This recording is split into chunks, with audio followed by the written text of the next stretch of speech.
My annotated bibliography research has been about the role of white women in the maintenance of slavery as an institution. The biggest takeaway that I have learned is that white slaveholding women felt entitled to exert a tremendous amount of control over their slaves. They played a very active role in furthering slavery for their own interests. White women helped the maintenance of slavery because they reaped immense benefits from it. White women were willing to participate in slavery because in many southern states, slaves were essentially the only property that a woman could independently own from her husband. Additionally, southern slave-owning women routinely sexually assaulted black men or coerced black men into relationships, revealing the degree to which they truly felt ownership over the black body. Finally, white slave-owning women perpetuated slavery by creating a market demand for enslaved black women to serve as laborers and caretakers of their children. In 1824, before women in the North could own any property, married women in Florida were granted the right to own property as a result of the Adams-Onis Treaty. Later, Mississippi, North Carolina, and the Arkansas Territory would also pass laws that protected a married woman's rights to own her own slaves. These laws included protection against a woman's slaves being taken away from her to pay her husband's debts or estates, and also allowed women to use their slaves as collateral to get loans. White women were afforded these protections because political leaders saw them as a key to Western and Southern expansion, especially in Florida. They needed women to move to these territories so they could establish households and serve as nurses of patriotism in the wild territories. Letting them own slaves was one way that they could convince white women to stay in the territory, while also serving their own interests of expanding slavery in general. For white women, the ability to own slaves was a crucial way for her to support herself if her husband died or racked up too much debt.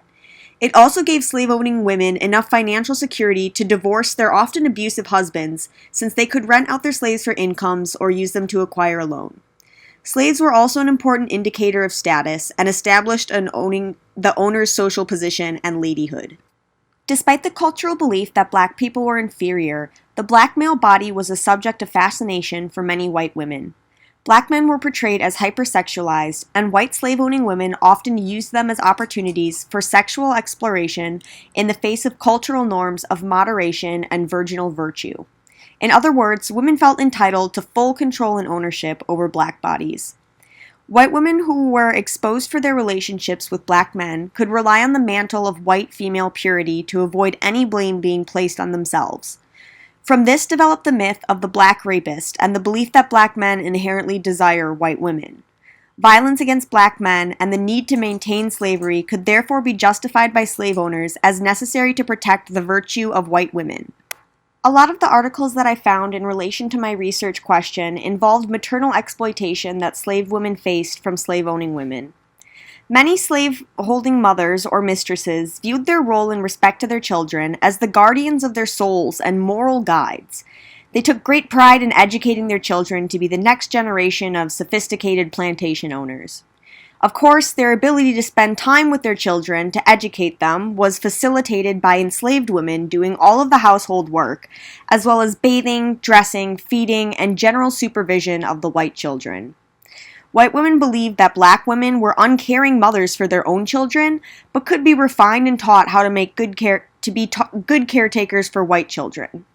Additionally, the belief that black women were unfit mothers prompted many mistresses to take direct control over their slaves' children, with many going as far as to make the children call her mother. Mistresses were absolutely central to the systematic separation of enslaved children from their parents. Selling a child away was a useful and powerful threat to keep slaves submissive.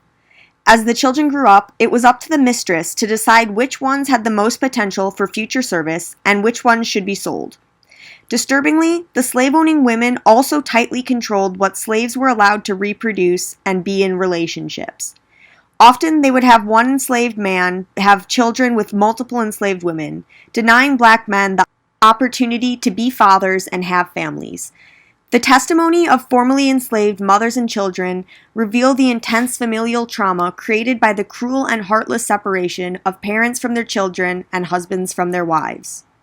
Maternal exploitation was also common through the use of enslaved wet nurses by slave-owning white women.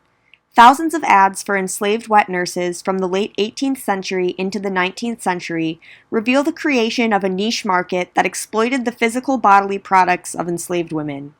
Some women used enslaved wet nurses because they were not physically well enough to nurse their own children after giving birth. Nursing also carried the potential for dangerous health conditions like blocked ducts or breast infections. However, there were numerous recorded cases of mistresses who were physically able to nurse their children but simply did not want to, with one explaining that nursing made her feel like a slave to her children.